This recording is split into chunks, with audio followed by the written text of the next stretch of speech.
এই তো আমি রান্নাঘরে চলে আসছি। আগে এসেছিলাম বারান্দায়, রান্না চড়িয়ে দিয়েছি, ভাত এগুলো চড়িয়ে দিয়েছি। শুধু মাংস রান্না করবো, আর কিছু রান্না করবো না, কারণ বাড়ি থেকে এসে কিছুই রান্না করতে ইচ্ছা হচ্ছে না। হ্যালো এভরিওয়ান, কেমন আছেন সবাই? আশা করি ভালোই আছেন।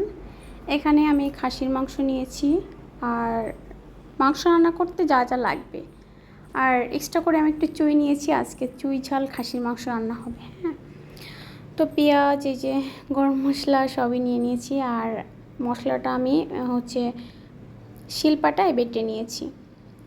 মাংসের পরিমাণটা অল্প, কারণ আমরা 2 জন মানুষ, আর শ্রুতি বা কতই খাবে। হ্যাঁ, এই জন্য অল্প করেই নিয়েছি, আর বেশি রান্না করে 2-3 দিন মানে খাওয়া হয় না আর কি।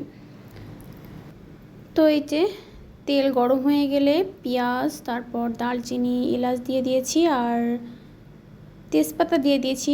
অল্প একটু লবণ দিয়ে দিচ্ছি, পেঁয়াজগুলো যাতে নরম হয়ে যায়।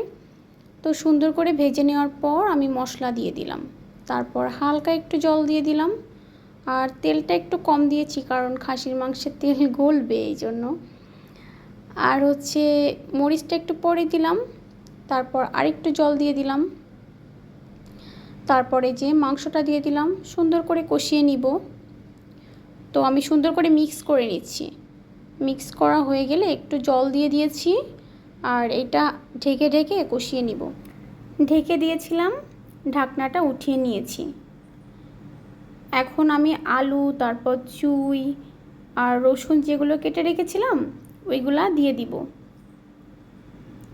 দিয়ে সুন্দর করে আবার কষিয়ে নিব। আমি মাংসটা 30% মতো কষিয়ে নিয়ে তারপরে এইগুলো দিয়েছি, তারপর আরেকটু কষিয়ে জল দিয়ে দিব। তো আলুটাও আমার সেদ্ধ হয়ে যাবে। আর আলুটা না, আমি কখনো মাংসের আলু ভাজি না। হ্যাঁ, আমার মানে ভাজা হয় না ওই আর কি, মানে আমার টাইমটা কম, তারপর তাড়াতাড়ি রান্না করতে হবে এই জন্য। আর আমি শুধু আজকে এই মাংসটাই রান্না করছি, আর কোনো কিছুই রান্না করব না। তো সুন্দর করে কষিয়ে নিব। জলটা কিন্তু আমার শুকায় গিয়েছে, মানে জলটা কিন্তু আর নাই। তো জল শুকায় গিয়েছে, এখন আমি আরেকটু কষিয়ে জল দিয়ে দিব। আর এখানে বোঝাই যাচ্ছে মাংসটা আমার কষানো হয়ে গিয়েছে, সুন্দর করে কষানো হয়ে গিয়েছে। হ্যাঁ, এখন আমি জল দিয়ে দিব। তো আমি বলতেছিলাম আমার মাংস কষানো হয়ে গিয়েছে।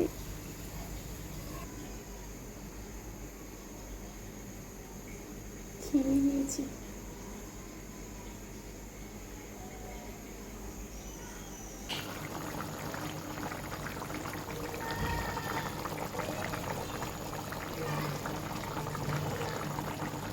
আর এদিকে আমার মাংস রান্না কমপ্লিট হয়ে গিয়েছে। মাংসের কালারটা খুব সুন্দর এসেছে, আমার কাছে তো খুব সুন্দর এসেছে। আপনারা দেখে বলবেন মাংসের কালারটা কেমন এসেছে।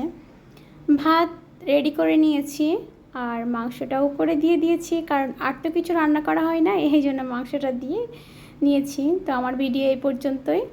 সবাই ভালো থাকবেন, টাটা।